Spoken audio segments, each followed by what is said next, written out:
حامدا ومصلیا اما بعد فاعوذ باللہ من الشیطان الرجیم بسم اللہ الرحمن الرحیم۔ معزز ناظرین کرام و سامعین کرام، آج ہم بیان کریں گے انڈے کے فوائد۔ انڈے کون سے کھانے چاہیے، انڈوں کا مزاج کیا ہے، اور کون سی بیماری میں انڈا کیسے کھاتے ہیں، اور کس مزاج میں انڈا جو ہے وہ کس طریقے کے ساتھ کھانا چاہیے۔ آپ دیکھ رہے ہیں اپنا یوٹیوب چینل السیرۃ دواخانہ، اور میں آپ سے مخاطب ہوں حکیم میاں محمد عثمان عطاری۔ آج کے عنوان پہ میں گفتگو شروع کروں اس سے پہلے میں آپ سے چھوٹی سی گزارش کروں گا کہ اللہ کی رضا حاصل کرنے کے لیے درود پاک کی فضیلت سن لیں۔ اللہ کے آخری نبی حضور خاتم النبیین صلی اللہ تعالیٰ علیہ وآلہ وسلم نے ارشاد فرمایا کہ جس نے مجھ پر ایک مرتبہ درود پاک پڑھا، اللہ پاک اس پر اپنی 10 رحمتیں نازل فرماتا ہے۔ تو جلدی کیجئے، آپ بھی پڑھ لیجئے، صلو علی الحبیب صلی اللہ تعالی علی محمد صلی اللہ تعالی علیہ وآلہ وصحبہ وبارک وسلم۔ معزز ناظرین کرام و سامعین کرام، سب سے پہلا سوال آپ کا جو ہے وہ یہی ہے کہ انڈے کون سے کھانے چاہیے، دیسی کھانے چاہیے یا پھر فارمی کھانے چاہیے؟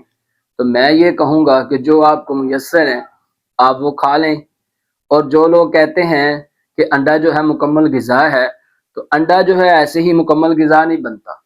انڈا مکمل غذا اس وقت بنتا ہے جب آپ دیسی انڈے کو اور فارمی انڈے کو دونوں کو مکس کر لیں، پھر کھائیں، پھر آپ کو انڈا بتائے گا کہ یہ مکمل غذا ہے، کھا کے دیکھیے گا پھر مجھے بتائیے گا۔ ہاں، یہ بات جو ہے وہ یہ ہے کہ انڈا جو ہے یہ وٹامن کا خزانہ ہے، کیونکہ اس میں وٹامن اے، وٹامن بی، اور پھر وٹامن ای، اور پھر اس کے ساتھ اس میں B12 بھی ہوتا ہے۔ اور انڈا جو ہے یہ پروٹین کا خزانہ ہے۔ انڈا جسم کے خلیات، پٹھوں اور غدودوں کی نشو و نما کے لیے ٹھوس پروٹین فراہم کرتا ہے، اور انڈے میں موجود اومیگا 3 فیٹی ایسڈ جو ہے یہ بچوں کی بہترین نشو و نما اور دل کی صحت کے لیے مفید ہے۔ اور انڈے میں موجود نباتاتی اجزاء جو ہیں یہ آنکھوں کو نقصان سے بچاتے ہیں، اور انڈا جو ہے یہ دماغی صلاحیت بڑھاتا ہے اور اعصاب کو طاقت دیتا ہے۔ اور اس میں موجود فاسفورس، کیلشیم ہڈیوں کو اور دانتوں کو مضبوط کرتا ہے، اور خون کی کمی کو یہ دور کرتا ہے، وزن کو کنٹرول کرتا ہے، جلد اور بالوں کے لیے یہ بہت مفید ہے۔ اور انڈا جو ہے یہ نزلہ زکام کے لیے بھی مفید ہے، اور انڈا جو ہے یہ خون کو گاڑھا بھی کرتا ہے۔ اب بات جو ہے وہ یہ ہے کہ انڈا جو ہے یہ کون سی بیماری کو ختم کرنے کے لیے کیسے استعمال کیا جائے۔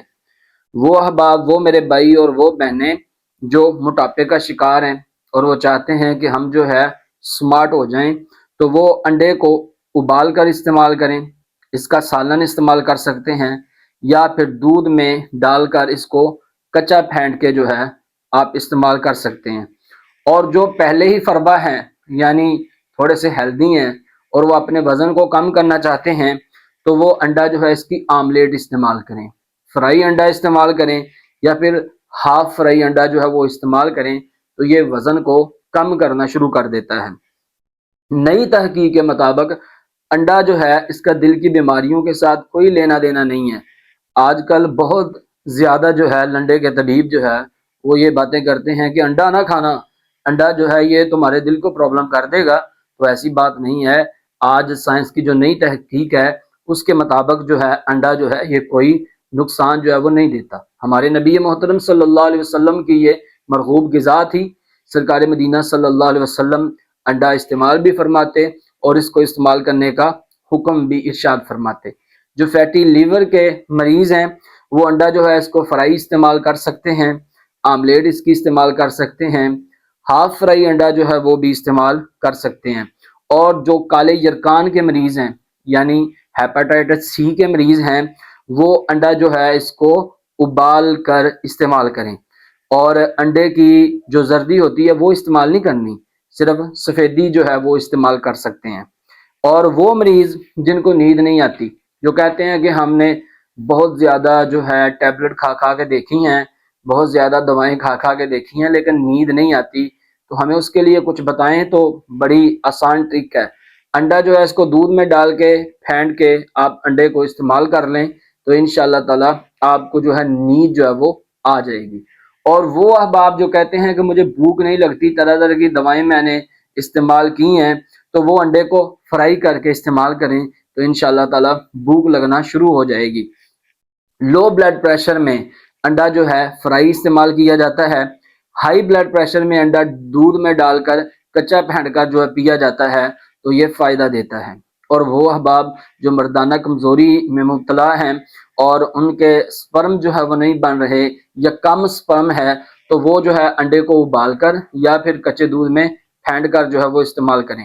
اور وہ احباب جن کو مارفولوجی کا مسئلہ ہے یا جن کو پس سیلز کا مسئلہ ہے تو وہ فرائی انڈا جو ہے وہ استعمال کریں تو انشاءاللہ تبارک و تعالی یہ جو ہوتے ہیں مسائل مارفولوجی کے تو یہ جو ہے ختم ہو جائیں گے۔ اسی طرح خواتین کے جو مسائل ہیں جن کو حیض میں جو ہے بندش ہے یا پھر ان کو مینسز پرابلم ہے، مینسز میں جو ہے تکلیف ہوتی ہے، اس طرح کے مسائل ہیں جن کے ہارمون ان بیلنس ہے، تو وہ انڈے کو 3 طریقوں سے استعمال کر سکتی ہیں۔ فرائی انڈا استعمال کریں، آملیٹ انڈے کی جو ہے وہ استعمال کریں اور ابال کر انڈا جو ہے وہ استعمال کریں تو انشاءاللہ تعالی ان ساری بیماریوں میں فائدہ ہوگا۔ اب اگلا ٹاپک جو ہے ہمارا انڈے کے حوالے سے وہ اطباء کے لیے ہے اور آپ کے لیے بھی ہے میرے ناظرین کرام اور حکماء کے لیے بھی ہے کہ انڈا جو ہے کس مزاج میں کس طرح کھانا چاہیے۔ تو جن کی اعصابی عضلاتی تحریک ہے، یعنی جن کی 1 نمبر تحریک ہے، وہ انڈے کو اس طرح استعمال کریں کہ اعصابی عضلاتی تحریک والے اور اعصابی غدی تحریک والے دونوں دماغ کی تحریکیں ہیں، تو ان تحریکوں میں انڈا فرائی استعمال کریں یا پھر کچا انڈا جو ہے وہ بھی پی سکتے ہیں۔ عضلاتی اعصابی والے انڈے کو ابال کر استعمال کریں اور دودھ میں پھینٹ کر بھی جو ہے پی سکتے ہیں۔ اسی طرح عضلاتی غدی والے جو 3 نمبر تحریک والے بھائی اور بہنیں ہیں وہ انڈے کو ابال کر استعمال کریں۔ غدی عضلاتی والے جو ہیں یہ صرف انڈے کی سفیدی استعمال کریں، زردی کو استعمال نہ کریں۔ اور غدی اعصابی والے جو مریض ہیں وہ بھی انڈا جو ہے اس کی سفیدی ہی استعمال کریں، آپ جو ہے انڈے کی زردی استعمال نہ کریں۔ اور اعصابی عضلاتی اور اعصابی غدی والے جو ہے انڈے کا حلوہ استعمال کریں، بہت زیادہ فائدہ دے گا۔ یہ جو آج کل سردیوں میں جوڑوں کا درد ہوتا ہے نا، اس میں بہت مفید ہے۔ امید ہے کہ آج کی جتنی بھی معلومات میں نے آپ کو دی ہیں آپ کو بہت ہی پسند آئی ہوں گی۔ کمنٹ کر کے مجھے ضرور بتائیے گا۔ اپنا بہت سارا خیال رکھیے گا، اپنی دعاؤں میں یاد رکھیے گا۔ انشاءاللہ عز و جل پھر ملیں نیکسٹ ویڈیو میں، تب تک کے لیے میں آپ سے اجازت چاہتا ہوں۔ اللہ حافظ۔